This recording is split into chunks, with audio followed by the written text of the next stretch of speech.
Assalamualaikum warahmatullahi wabarakatuh. Perkenalkan, nama saya Auriza Regita Hairunisa dengan NIM 192231100.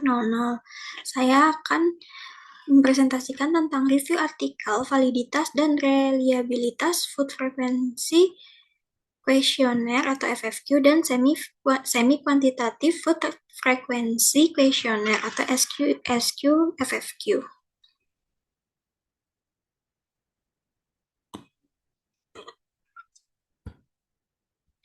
Status gizi pada individu akan bergantung pada jenis dan jumlah zat gizi yang dikonsumsi oleh masing-masing individu. Pola makan individu dengan mengikuti aturan pola makan seimbang akan mengoptimalkan status gizi suatu individu. Penilaian pola konsumsi makan akan menjadi salah satu cara yang dapat digunakan untuk mengetahui status gizi masyarakat. Metode yang digunakan dalam menilai pola konsumsi makan sangat beragam, termasuk penilaian melalui metode Food Frequency Questionnaire atau FFQ dan Semi Quantitative Food Frequency Questionnaire atau SQ-FFQ.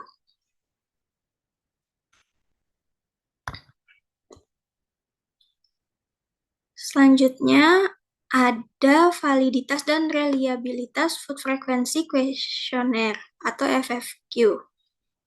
FFQ digunakan untuk menilai seberapa sering makanan dikonsumsi dalam jangka panjang. Validitasnya tergolong sedang, lebih baik untuk zat gizi makro seperti protein. Tapi untuk vitamin A, vitamin C, dan zat besi itu rendah. Reliabilitasnya FFQ ini cukup konsisten dalam menggambarkan pola konsumsi jangka panjang, meskipun hasilnya lebih sering terlihat lebih tinggi. Selanjutnya ada kelebihan dan kekurangan dari FFQ. Kelebihan FFQ ini praktis dan efisien, lalu tidak membutuhkan biaya yang tinggi, dapat disesuaikan dengan kebiasaan daerah, lalu dapat digunakan dalam mengevaluasi pola makan jangka panjang, dan cocok untuk penelitian berskala besar. Selanjutnya kekurangannya adalah estimasi asupan cenderung lebih tinggi dan validitas antar zat gizi itu berbeda.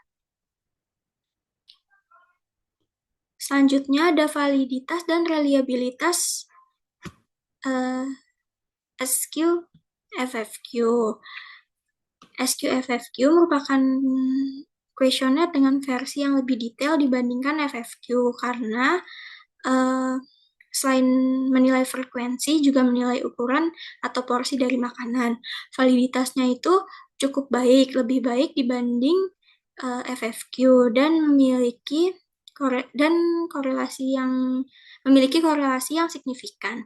Lalu reliabilitasnya juga baik, terutama untuk makanan utama sumber natrium kayak seperti roti, daging, keju, dan makanan olahan lainnya. Namun sama seperti FFQ juga, SQ-FFQ ini juga cenderung memberikan estimasi yang lebih tinggi. Selanjutnya, untuk kelebihan dan kekurangan dari SQ-FFQ itu kelebihannya informasi yang diberikan itu lebih detail, validitasnya lebih baik dibanding FFQ, dan dapat digunakan dari berbagai kalangan usia, praktis digunakan, tidak memerlukan biaya yang tinggi. Lalu kekurangannya, estimasinya itu sering lebih tinggi, akurasinya itu tergantung daya ingat responden. Lalu ini ada perbandingan dengan metode lain. Yang pertama, ini perbandingannya itu FFQ, SQ-FFQ dengan metode 24-hour food recall. Kalau untuk metode FFQ ini, kelebihannya ini praktis, dapat digunakan untuk skala besar, pengukuran pola makan jangka panjang. Untuk kekurangannya ini, validitasnya sedang dan zat gizi yang diberikan ini kurang detail. Lalu SQ-FFQ ini kelebihannya lebih detail dalam pengambilan data, validitasnya lebih baik. Untuk kekurangannya, estimasinya itu lebih tinggi dan bergantung pada daya ingat responden. Untuk 24-hour food recall ini lebih akurat untuk konsumsi makanan harian dibandingkan jangka panjang. Lalu kekurangannya memakan memakan waktu lebih lama dan kurang efisien. Lalu kesimpulannya, Food Frequency Questionnaire atau FFQ dan Semi Quantitative Food Questionnaire atau SQFFQ merupakan metode yang umum digunakan dalam mengevaluasi pola konsumsi pangan. Metode ini digunakan karena merupakan metode yang mudah, efisien, dan memiliki kemampuan dalam mencerminkan pola makan dalam jangka waktu yang panjang.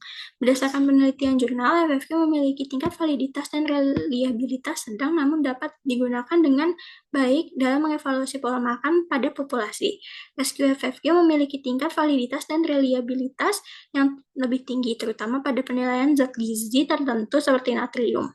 Meskipun memiliki keterbatasan dalam hal estimasi tertentu seperti natrium, meskipun memiliki keterbatasan, kedua metode tersebut memiliki keunggulan dalam memperoleh data dalam jumlah banyak dibandingkan metode lain seperti metode 24-hour food recall. Sarannya, Food Frequency Questionnaire atau FFQ dan Semi Quantitative Food Frequency Questionnaire atau SQFFQ sebaiknya penggunaannya dipadukan dengan metode lain seperti 24-hour food recall untuk meningkatkan akurasi pada hasil data. Metode tersebut perlu dilengkapi dengan tabel komposisi yang lebih lengkap untuk menghasilkan estimasi nilai gizi yang lebih akurat. Ini sumber jurnal yang dipakai. Sekian presentasi dari saya. Mohon maaf apabila ada kesalahan. Wassalamualaikum warahmatullahi wabarakatuh.